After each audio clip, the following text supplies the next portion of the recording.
Shalom, all praises to the Most High, Anoka said. Praise be to the earthly mother. Praise be to the Kahe, the Holy Spirit, in the name of his only begotten Son, Motsah, the Lamb, unification to the nation. So guys, this is going to be part 3 in the installment of my Romans in Brazil series. And in this part, we're going to dive deeper into the findings all around the Americas regarding the Romans.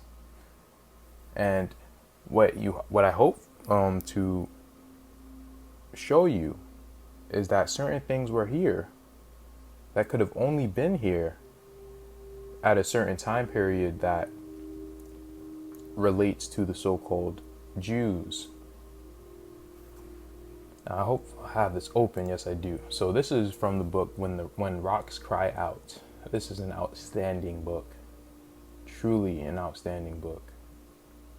And we're going to actually get into some of this book again in the 4th installment when I go over the Romans that were left over, right?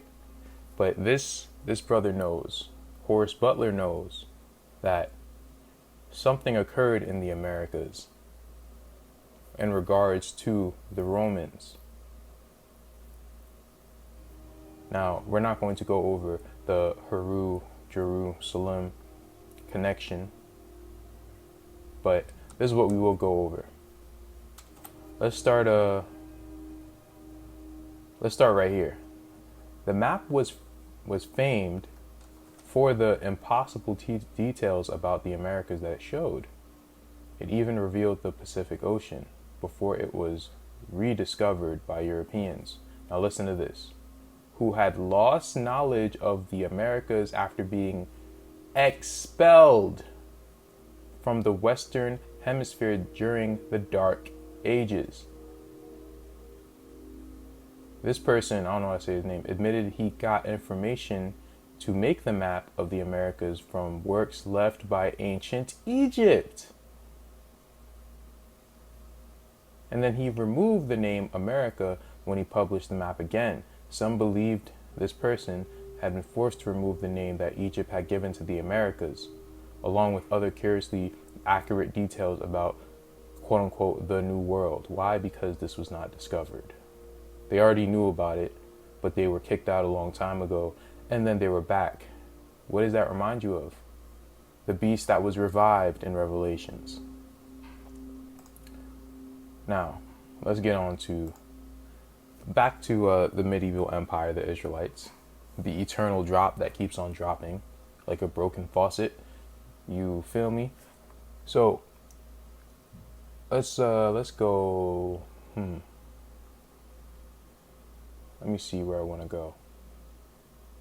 Let's start here. A multitude of evidence points to the fact that all ancient quote-unquote manuscripts are literary works of the 15th and 16th centuries, and that there was never in reality any ancient Rome or Greece, as history teaches us. We have collected the conclusions of dozens of scientists from various countries that most of the ancient monuments of mankind, the pyramids of Egypt, were erected in the period between the 11th and 18th centuries of our own era. 11th century, isn't that Prester John territory? Could this be just really literally around the conquest of Joshua? Could this stuff have really just happened like a little under 1,000 years ago? That's kind of wild, isn't it? So we don't really know when this stuff is happening, but I don't think that these people left all that long ago. Maybe a few hundred years they left and then they came back.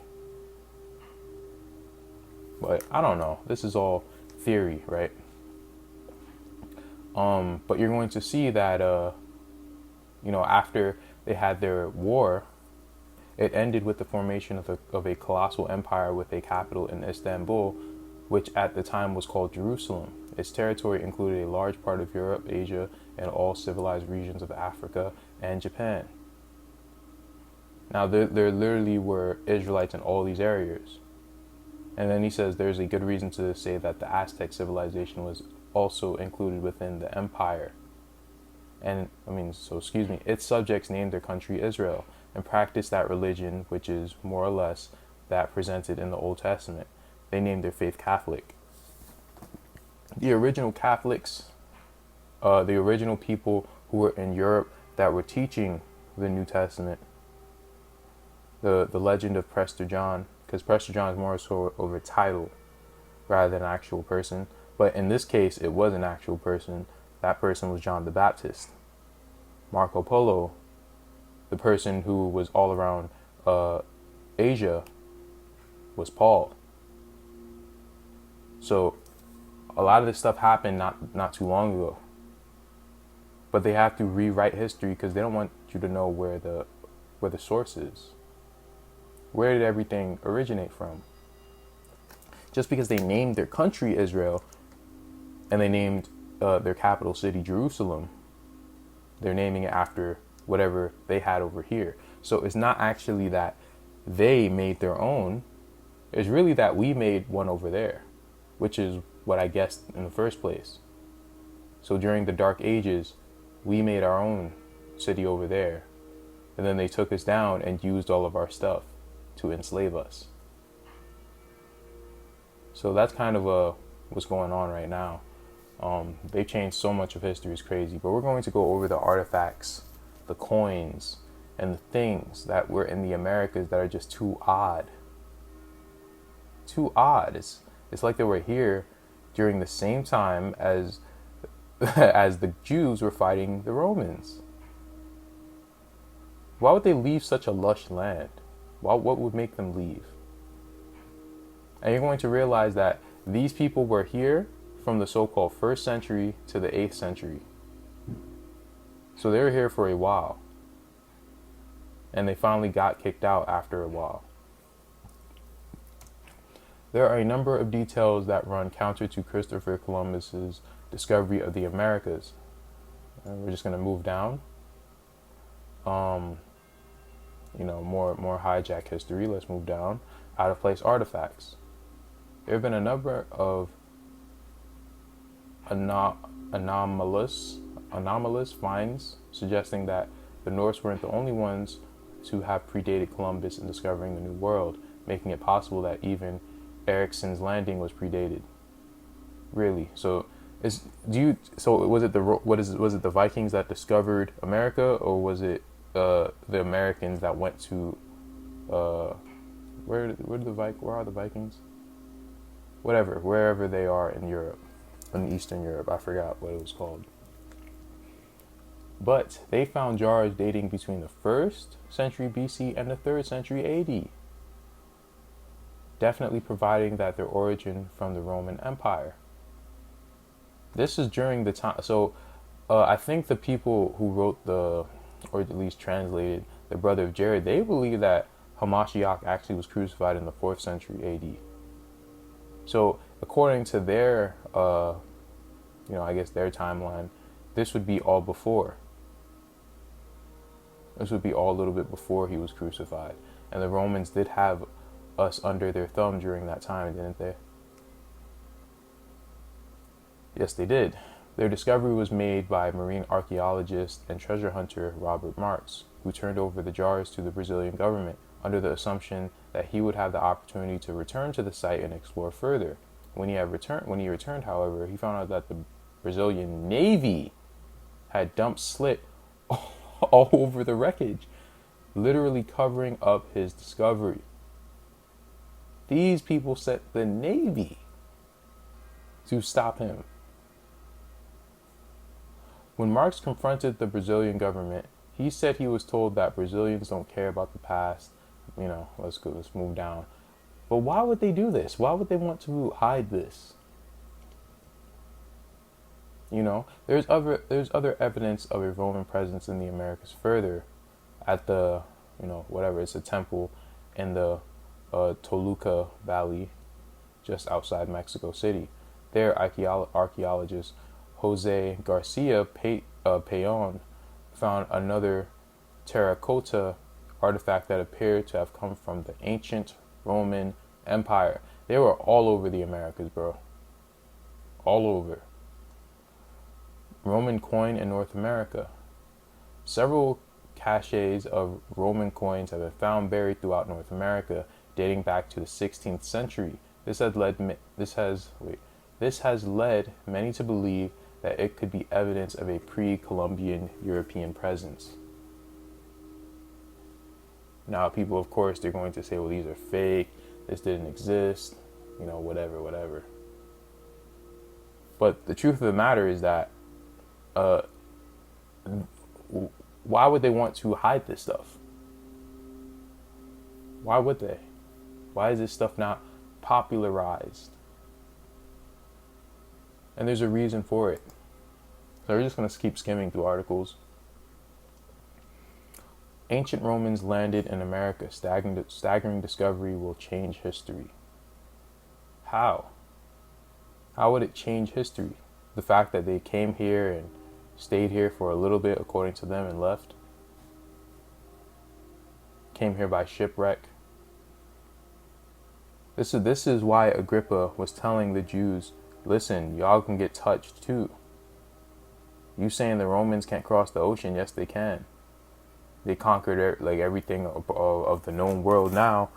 Of course, they'll conquer us, or they'll conquer you, or we will conquer you. That's the verbiage that he used.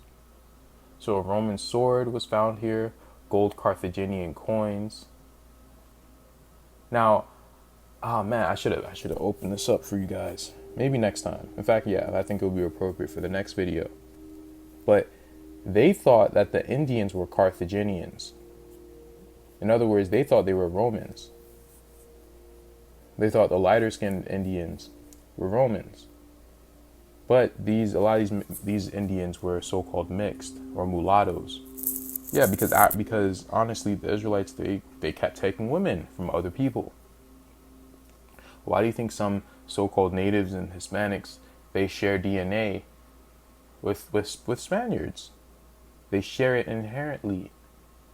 Why do you think? You know? Not only did Israel go to Spain and already had like a connection and like with the Iberian Peninsula, but the Romans were here, the Greeks were here, the Assyrians were here. Everyone was here. So, it wouldn't surprise me if the Israelites looked like all these other nations, just with like a Negro variance. You know, it's all throughout the scriptures that we were taking women from other nations, and we weren't supposed to do that. Let me see. What else do I want to cover?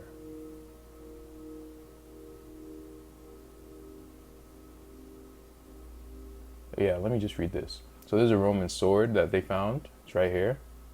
Gold Carthaginian coins were also found. A shield was found. This person insists that the shipwreck from which the sword was recovered years ago is beyond a shadow of a doubt Roman. Now, I find it also interesting that they, sometimes it's kind of hard to decipher whether it's 16th century European or Roman. Why? Because they're the same people. I said that in the last video. And he said, we have scanned it. We know exactly where it lies. But it will be a touchy thing for the Canadian government to allow an archaeological team to survey it. Why is this? Why? Why is it a touchy thing? No one wants to touch the history of the Americas. No one wants to touch it. I think this is the single most important discovery for the Americas, an event that will rewrite history. This is a gunshot to be heard around the world. It changes all of our history.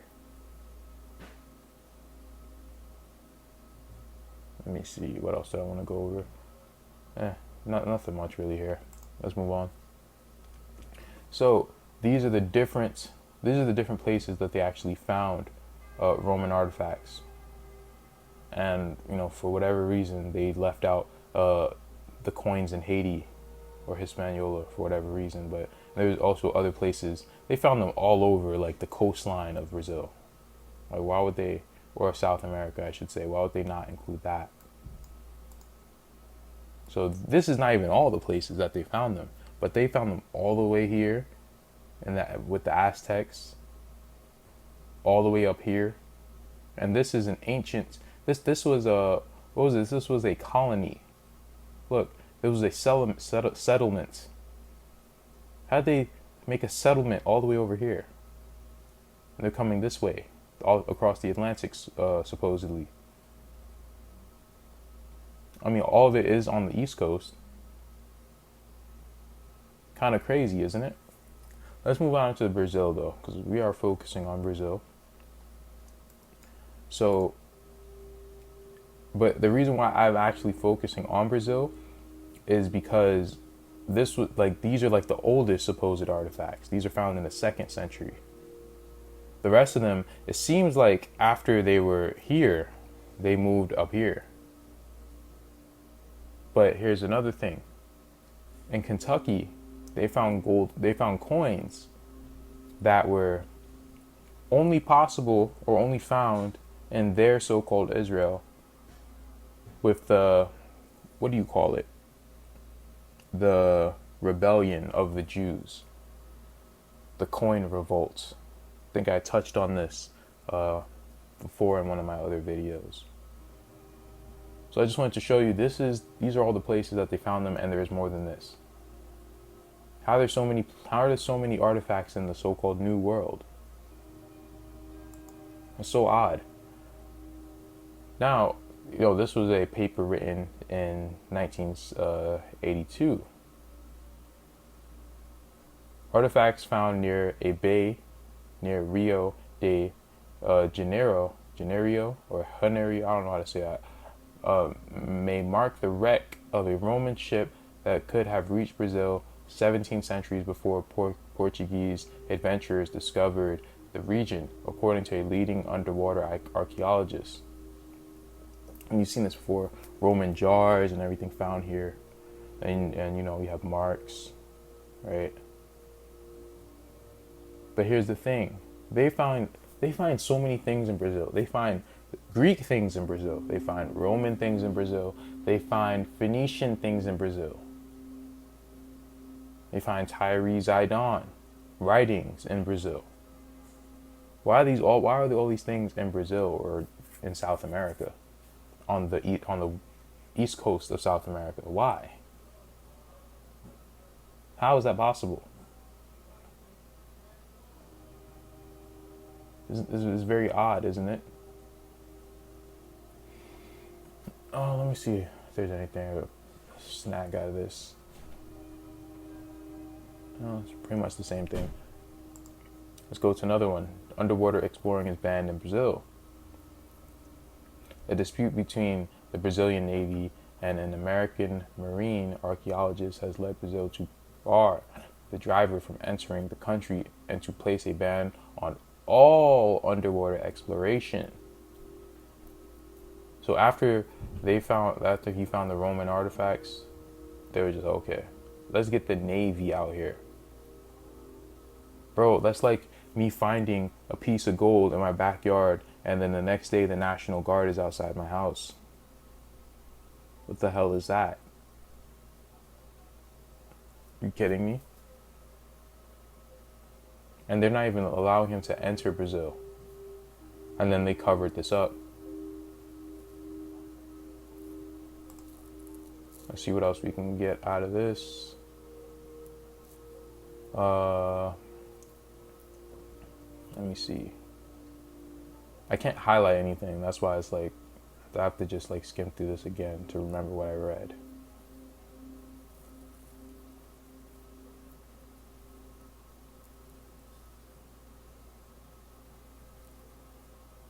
I also want to mention, I don't think I have it open, so I'll just talk about it. Oh, that's why I saved this. I remember now. This is for the next video. All right. Should I talk about it? I'll touch on it to make a segue for the next video. But pretty much Brazil, it actually has the most Roman identity outside of Italy. Those people believe that they're Romans. in Brazil. Isn't that odd? Why do they have such? It's almost like a new Rome. It's almost like they're at home. Isn't this odd? It's not odd. I'll probably, if I don't have the PDF open throughout these tabs, I'll just leave it in the description so you guys can glaze over it. But let me touch on this real quick. Let's read from here. We only know about it because of what Robert Marks learned before he was dismissed, and what the University of London has leaked. This shipwreck may help explain some other intriguing Brazilian findings. Several hundred ancient Roman silver and bronze coins were unearthed under, the city in Brazil. Did these once belong to the castaways of the salt ship? Now listen to this. This is what we're going to discuss in the next video. A tribe of white, mostly blonde-haired, blue-eyed, quote-unquote Indians has been found in a remote region of the Amazon jungle. I had to burp, so that kind of messed up my delivery there. Could these be the descendants of the shipwrecked soldiers? DNA analysis of these Indians will surely bring some interesting facts to light. Now, do you guys know what this is? You guys know who this is? Are you going to believe me if I tell you who this is? Because this is a Roman bust that was found in Mexico. But do you know who this is? This is actually NERO. The same NERO that harassed the Jews that John the Revelator spoke on, who also is encompassed by the 666 prophecy.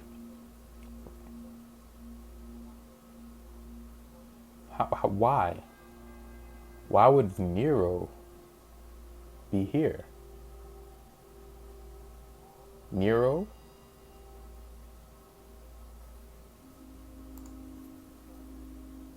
Let me see.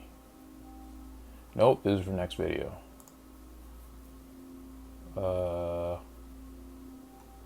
I think I went over most of this already. Oh, this person made a great comment.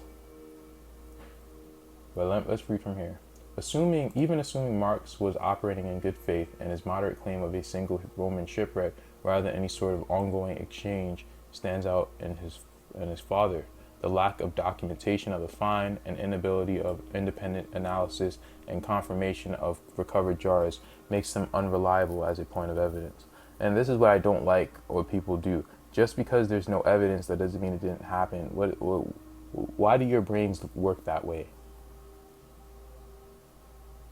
The evidence is right there in the artifacts, in the pictures taken, and in the actions of the Brazilian government. That's your evidence. What the hell? You don't need to have a whole scientific analysis on whether something exists or not.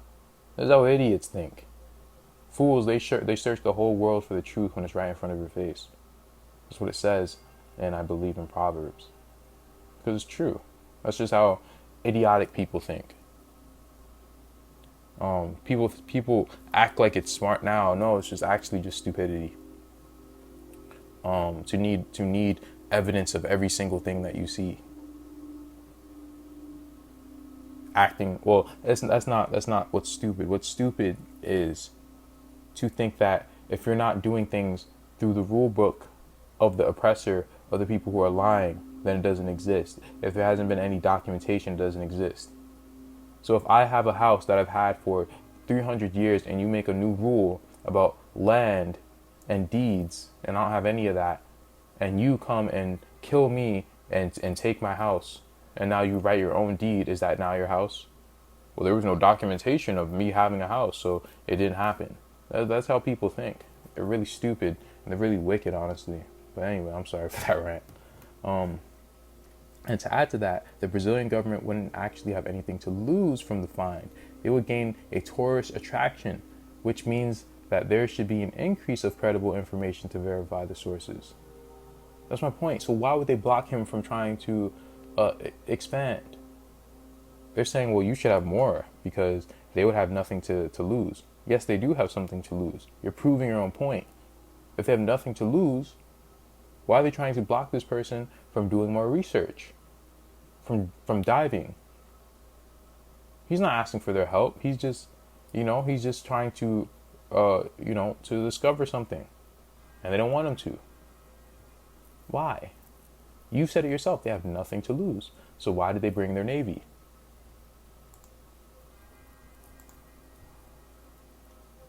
Let me see.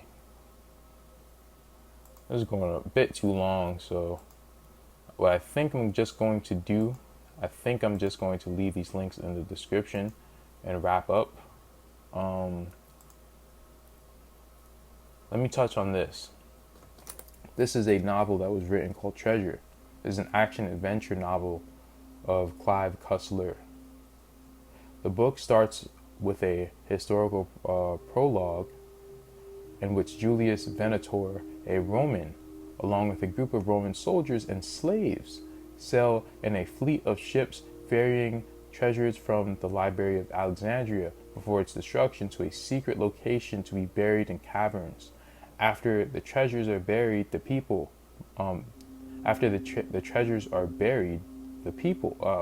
is that punctuation?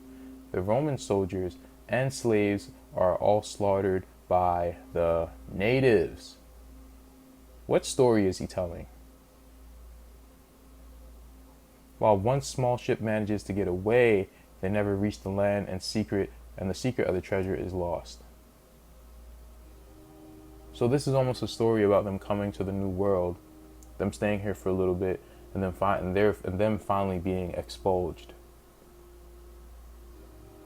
It's like the Most High kept showing us, they came this time, they came this time, they came this time, and he has them lay their waste a little bit longer and longer.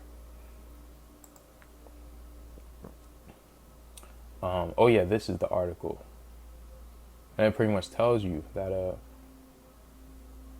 in Brazil they're very Roman. They're very Roman. Like they believe they are Romans. And the racism, if you think the racism here is bad, go to South America. South America is just unbelievable. Like those people are some of the most racist people on the planet, most hateful people on the planet. Like our brothers have gone through hell, our sisters have gone through hell. Sisters are getting raped, brothers are getting killed. That's South America for you. And the Most High will come down with a mighty wrath upon this place very soon. But this is the Bar Kokhba rebellion against Rome. So they said that they found all these coins in so-called Jerusalem, right? What I want to go here for? I also found this interesting as well. This is Revelation 17. I'm going to start at verse 9. Here is the mind which has wisdom. The 7 heads are 7 mountains on which the woman sits. The woman sits. The woman is the great harlot. Who is the great harlot? Do you know what also sits on 7 mountains or hills? 7 hills of Rome. And these are all the hills. That's what I told you. 666 is the Romans. If you don't know what I mean, go watch my 666 video. But this is even spoken about in Gad this year. And it talks about replacement theology in the Romans. I'm just going to read this again another time. Or another time meaning now. Woe to you, O Edom, that sits in the land of Kittim, in the north of the sea. So the land of Kittim is over there by the Isles of the Gentiles. For your destroyers will emerge from a terrible nation. They will not even leave you a remnant. Hey, my brother, He bringing up that war scroll. I gotta go over that, man. That's wild. For you have said, I sit on high, and only I have a covenant with the God of gods. For the Lord chose me instead of his holy people, for he abhorred them, and his former people, despised and rejected, did not truly know the Lord, the Father, because they did not know his image, the Son. We are truly wise and intelligent, and know the Lord and his law. We know his image, the Son, and the presence, the Holy Spirit. But thus says the Lord, because you rose up in pride to brag about the God of gods, now you will perish in your conceitedness. For why would you put confidence in man, whose life is like a vapor, which begins in the morning and is gone by noonday, placing him to sit beside God? For it is not you whom I knew formerly. Where is the bill of divorce of my people that you would say would be a prey? Show it to me. And yes, we have been a prey. Your corpses will fall among my people. O jealous Yahweh, come out before your place and smite Edom, consume them. Come to Zephyrith, come to Seraphad, come to Ashkenaz, come to Jarmania. They shall come and fall in the lowest pit, in destruction, and in the shadow of death, for your mouth will fail you, and no one will help you. So there seems to have been a constant going back and forth between Edom and Israel. Edom is over there in Europe. Israel was over here in the Americas. And Israel went over to Europe, ruled over them after this occurred. They were on the verge of death. And then they were revived. And then they came over here, stole all our stuff, stole our identity. Because it's not just the ish. Guys, it's not just the ish where Edom. It's not. You have people who are secular and non-secular. And Samael, I've gone over this before. He is the patron of Rome. That's why it talks about Samael. There's another video. Let me go to this real quick. Reports of the discovery of Roman coins in America go back to the 16th century. The earliest account is that of this person who claimed that a coin bearing the image of Augustus was found in the gold mines of Panama. Now, funny enough, they found so-called white Indians in Panama too, living on the outskirts. I just wanted to touch on this too. The southeastern United States, which long nourished ideas about the lost tribes of Israel and the mound builder race, which could perhaps be more receptive to such reports than either California or New York. Now, this is why I come kind of against the idea that the Book of Mormon took place in North America, because what they do is that they try to conflate this battle that happened. You know what? I'm just gonna leave it for the next video. We're gonna go over all the white Indians and things of that sort, because that's all they do. Replacement theology. That's all they do. And this is the gold coins from the gold mines in Panama. The earliest notice of a Roman coin in the New World is found in the writings of this person, and I already read that pretty much. Let me move down. On the coast of Venezuela, where the waves of the Caribbean washed the northern bulge of South America, a most unusual find was made, a jar containing several hundred Roman coins. The coins date from the reign of Augustus to about 350 AD and cover every intervening period, now in the possession of Mendel Peterson of the Smithsonian Institute. Oh, okay, there it is. It's the Smithsonian. Of course it's the Smithsonian. Of course it is. Of course. Let's read down. I'm trying to end this video. There's a lot of information. This is why it took me so long to bring this out, because I was trying to figure out how to do this quickly. 3 separate finds of Hebrew coins in Kentucky have been used as supportive evidence for the view that Hebrews or Canaanites reached the Americas.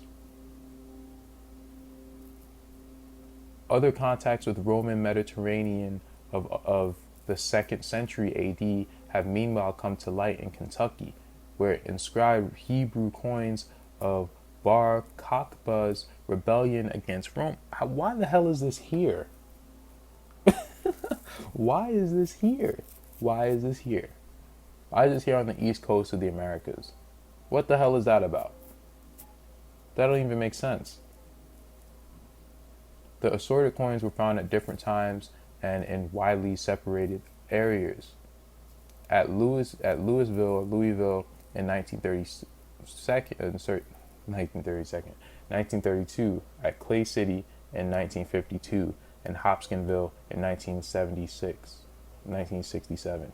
These coins have been examined and identified by Professor Israel T. Namani of the University of Louisville. So they found this Jewish rebellion here, right?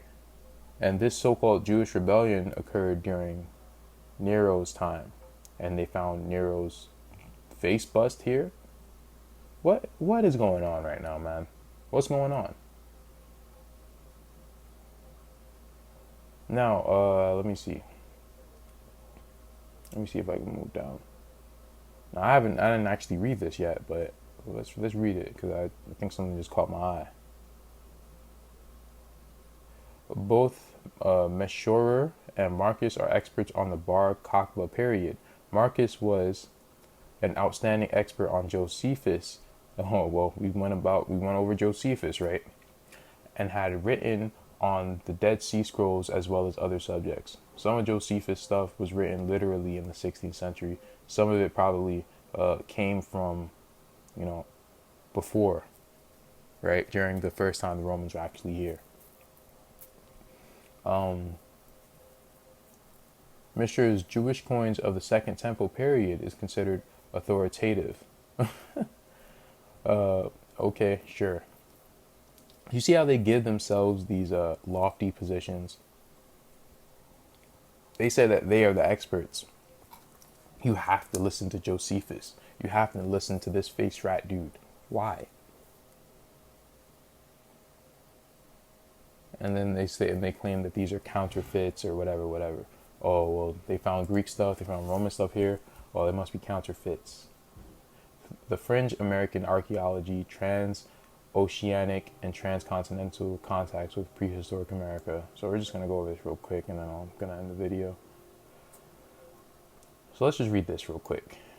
Less attention has been paid to transatlantic contacts other than medieval Norse than to trans-Pacific, although the Atlantic is narrower and more easily crossed. What? No, it's not. How is that? That's not true. The Atlantic Ocean has geysers, so it's almost impossible for you to cross into the Americas. It's like playing like what that brother Dan Calloway said. It's like playing double dutch. You have to guess at the right time to go in. If you guess at the wrong time, your boat's gonna get destroyed. What the hell? And then you need to still know how to get there. This is nearly impossible to get there, especially from Europe. You would be trapped there unless the Most High leads you over here. There have been claims of Hebrew or Aramaic short inscriptions engraved on stones found in the United States and in Brazil. Some of the stones now disappeared, and of Roman amphorae, in a vessel sunk in a Brazilian harbor. Where we went over Marx already, but it says that he was denied, right? We went over that already. Brazilian government sent their navy. A little Roman figurine head, broken from its body, was excavated from a tomb in Toluca, Mexico. We went over that. It has now been confirmed to be Roman, but the tomb has been dated to the final pre-conquest period of 1476 to 1521, overlapping Columbus's voyages to the Caribbean. Wow, did you hear that? Hey, this stuff is getting very weird, man. This stuff's getting very weird. So they found Nero's head in a tomb that was just literally made during this time. So I really have to beg the question: did Romans come before, like 1,000 something years ago, or were they just here 500 years ago? Talk to me, because this is getting weird. Or were they here before then, just not that long ago? Maybe 800 years ago, 900 years ago. I don't know. But this is getting very weird. Now, next video we're going to go over the white Native Americans, the ones they found here, and the confusion that people cause because they're trying to find the lost tribes of Israel, when what they really are finding are their lost brothers. And was 1492 a rescue mission as well? Are they rescuing their brothers from us? Guess you'll find out next time, right? Shalom.